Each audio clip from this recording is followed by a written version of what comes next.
Evo, s nama je danas u studiju 33515 predsjednik Županijskog nogometnog saveza, gospodin Đuro Buković. Lijep pozdrav, dobar dan, dobrodošli u Vrhovcu. Dobar dan vama, dobar dan slušateljstvu 33515. Hvala vam lijepo, evo, nakon dužeg vremena vi i ja u jednom kratkom razgovoru prije svečanog otvaranja ovog nogometnog terena. Za početak, što znači ovo za prvenstveno nogomet? Evo, prije svega ću naglasiti da ovaj teren je realiziran zahvaljujući jedinici lokalne samouprave koja je bila partner u svemu tome i nama Hrvatskom nogometnom savezu kao takvom, gdje diljem Republike Hrvatske, kao što smo rekli, da ćemo 110 terena postaviti idući 4 godine. Evo, jedan od tih terena je upravo ovdje u Orahovici. To puno znači, isključivo zbog mlađe uzrasnih kategorija. Evo, ovo je jedan predivan teren koji će koristiti i mlađe uzrasne kategorije i seniori.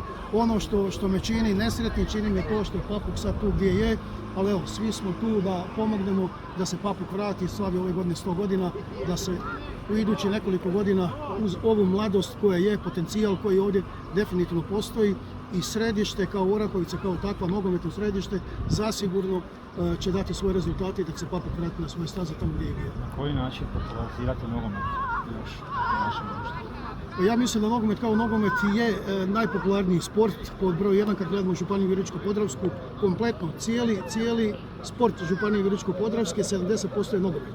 Znači velika familija nogometna, ono što je nedostatak u zadnje vrijeme što se vidi, to su upravo mlađe uzrasne kategorije, evo upravo radimo sad na tome kako bi napravili nekakav novi model takmičenja, da to bude interesantnije. Da li ćemo ići preko škole nogometa ili nešto slično, evo budemo vidjeli. U dogledno vrijeme, iduću godinu dana ćemo iznijesti. Ono što je bitno naglasiti što se tiče seniorskih ekipa na Županiji, koje što spada pod ingerenciju Županijskog nogometnog saveza, mislim da je ovo bio pun pogodak sa Premier ligom.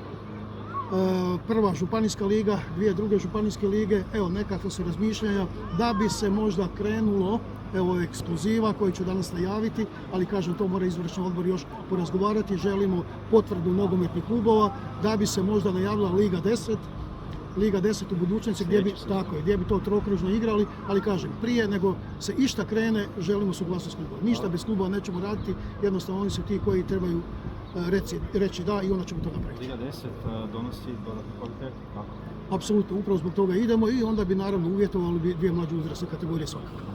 Dobro, Županijski nogometni savez danas, predsjedniče.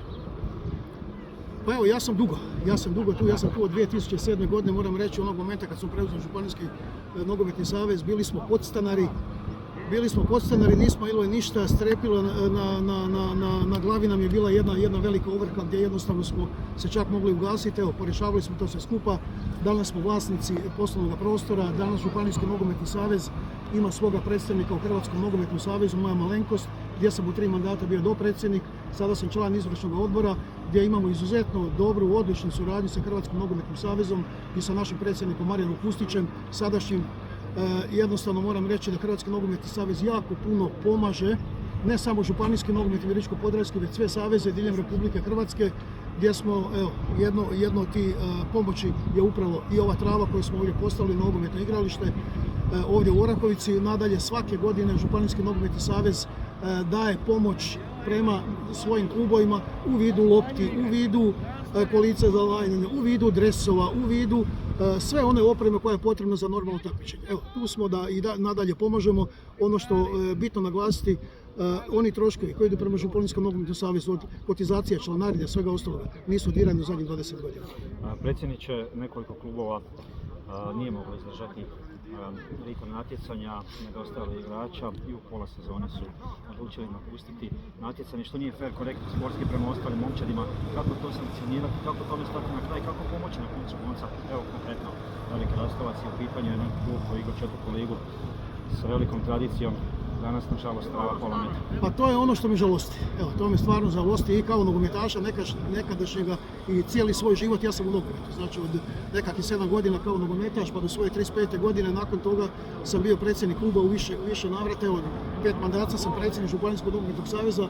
To je ono što me žalosti jednostavno, ali evo, nažalost situacija takva igrača nema. Depopulacija svoje napravila u ruralnim sredinama, ovdje i kod nas u ovome dijelu Slavonije, tako da jednostavno, evo, u tome segmentu pokušat ćemo sve napraviti kao Županijski nogometni savez u vidu raznih pomoći, u vidu rangiranja nogometnih klubova, u vidu sami liga, da vidimo što, kako, na koji način zadržati ovaj dio. Moram reći da Ovoga momenta imamo 50 i nešto klubova, a imali smo negdje cirka bliže 70 klubova prije 10 godina, ali nažalost evo depopulacija, kao što sam rekao, napravila svoje i jednostavno tu ne možemo ništa napraviti.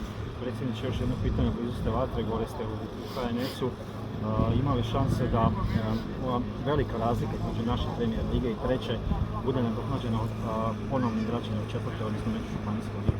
To je isto ono što nisam zadovoljan, jednostavno zato što je Koprivničko-križevački nogometni savez, ali moram poštivati odluku. Njihova skupština donijela odluku o napuštanju te lige, bilo je nekakvi intervencija i nekakvi dogovora između nas i Bjelovara, ali mislim da to više ne bi bila ta liga. Evo, ja očekujem od kolege Markulina, predsjednika Županijskog nogometnog Koprivničko-križevačkog, da ćemo ponovo sjesti ja, on i Prišćan, da vidimo kako, na koji način potrebna je četvrta liga, potreban je taj dio, taj tampon između treće, jer jednostavno, ajmo biti realni, nemoguće iz premijera ili neke prve županijske skočiti u treću ligu, nemoguće M kvalitetno, nemoguće M financijski. Financijski premijer, ajde da kažemo, košta 30-40 tisuća eura, nemojmo treću ligu podcjenjivati, ispod 200.000 eura ono ne ide. Jasno, ove sezone to neće. Ove sezone, da, naredno. ove ne, evo na nama je da pokušamo dogovarati, da pokušamo lobirati u Koprivničko-križevačkom nogometnom savezu.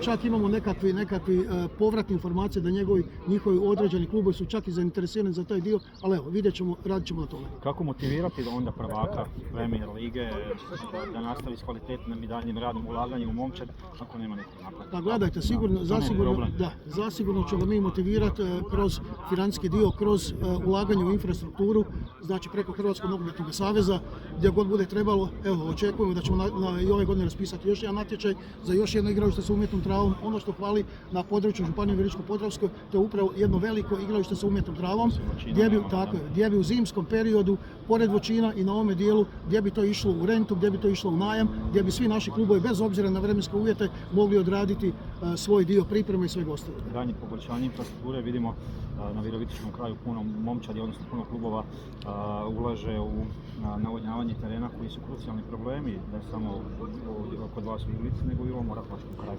Moram reći da u zadnjih 10 godina napravim jedan veliki iskorak. Evo, ja koristim ovu prigodu da se zahvalim svim čelnicima jedinica lokalne samouprave, od Pitomače do Orahovice, lijevo i desno dole prema Dravi, koji su stvarno iz svojih proračuna izdvojili značajna sredstva. U konačnici oni jesu vlasnici svih tih objekata, svih tih nogometnih terena, svih tih stadiona, ali napravljeno veliki pomak. Evo, Virovitičko-podravska županija, kada gledamo ovaj donji dio što sam malo prije rekao oko Virovice, da, evo, ima 5-6 kluba, imaju rasvjetu. Nogometni klubovi, da ne kažem maltene, svi imaju navodnjavanje. Bez toga jednostavno u nekakvoj budućnosti nema kvalitetnog nogometa, jednostavno i što se tiče same organizacije, i što se tiče uvjeta, što se tiče svega, i ono što je najbitnije, da ponudimo toj djeci, da upravo djecu motiviramo sa ovakvim terenima, da ih privučemo, da ih maknemo od tih kompjutera, da ih maknemo od toga svega, da ih povučemo na zelene terene. Sudačka organizacija, kako nedostatak? Nedostatak sudaca, da, to nije samo kod nas, to je u cijeloj Republici Hrvatskoj, to po svim županijskim nogometnim savezima, to često komentiramo kada smo na sjednici izvršnog odbora. Fali, nema ih jednostavno. Evo, sa zadovoljstvom mogu reći, imali smo sad u zadnjih godinu dana, imamo ulazak 10-15 novih sudaca, sad ćemo ponovo imati tečajeve. Pozivam i ovom prilikom sve suce, mislim da zbor nogometnih sudaca da je odradio jedan dobar posao, kvalitetan posao, kada su krenuli i po školama, po srednjim školama, da lobiraju, da pričaju, da predaju, da jednostavno približe što više tima mladima taj poziv nogometnog suca. Papuk 100 godina, jedan od u županijskom tradiciji. Papuk 100 godina poslije Virovitice, po meni najstariji klub poslije Virovitice. Nažalost, tu je gdje smo, to me žalosti. Evo, na ovom igralištu sam osobno sam igrao nekad. Šta se desilo ovdje u Orahovici, ne bi u to ulazio sa sportskog gledišta. Moram reći, naglasit ću to, u 2 navrata sam stao iza Papuka prije 3-4 godine, gdje jednostavno bilo je stop, dalje ne ide, odradili smo, nastavili su i onda se desilo to što je. To me žalosti naravno kao sportaša, kao nogometaša, kad jednostavno klub koji ima takvu tradiciju, klub koji je bio perjanica nogometa Županije Virovitičko-podravske sa jednom Virovicom, evo danas sa jednom Pitomačom. Mislim da Papuk treba ponovo se vratiti na te staze. Papuk zaslužuje upravo zbog ovih 100 godina da se svi kompletno uključimo. Nemojmo gledati nikakve politike, nemojmo gledati nikakve stranačke boje, pozivam sve one koji vole nogomet da se uključe u rad Papuka da jednostavno pomognu na bilo koji način, a mi kao Županijski nogometni savez, ja osobno ću se maksimalno uključiti i napraviti sve ono što je potrebno da Papuk vratimo upravo na onaj put gdje je nekad bio. Rekli ste, 2007. ste u Savezu, do kada predsjedniče? Ajde! Ste se umorili? Pa ja sam se umorio, šta da vam kažem, nisam se umorio, sportaš sam od malih nogu, nogometaš sam od malih nogu, tako da jednostavno, evo, moj tempo života je takav, od jutra do navečer, a moram i reći, evo, i u 6. mandatu sam i načelnik općine Lukač, gdje živim 24 sata općinu Lukač, tako jednostavno živim 24 sata Županijski nogometni savez, Hrvatski nogometni savez ima tu obaveza, naravno da ima obaveza, ima dosta putovanja, evo i predsjednik sam Komisije za amaterski nogomet Republike Hrvatske, tako da isto su putovanja okolo, kontaktiranje, kako na koji način, jer moramo biti pošteni i realni, svi mi volimo i Dinamo i Hajduk i Osijek i Rijeku i sve naše prvoligaške klubove. Ali ajmo biti pošteni, ja najviše volim svoje klubove sa svoje županije, moje amatere, jednostavno, evo, tu želimo napraviti još jedan iskorak u Hrvatskom nogometnom savezu, da još više pomognemo na bilo koji način upravo na amaterski nogomet. Jer otkuda su došli svi naši, i Modrić i svi naši vrhunski igrači. Došli su upravo iz malih sredina, evo, to je ono što trebamo sačuvati, otkud je došao naš Pranjić, došao odavde iz Orahovice, reprezentativac, jedan igrač koji je dao svoj veliki obol u reprezentaciji, koji je dao svoj veliki obol u klubovima gdje je igrao, stoga smatram da amaterski nogomet je pod broj 1 i on čini 99% nogometa Republike Hrvatske. Još jedno pitanje, veliki rivalitet na području vaše općine Lukač, Rezovac, Bratstvo, ovdje Čačinci, Zdenci, pa onda kad se to sve zbroji u Premier ligi.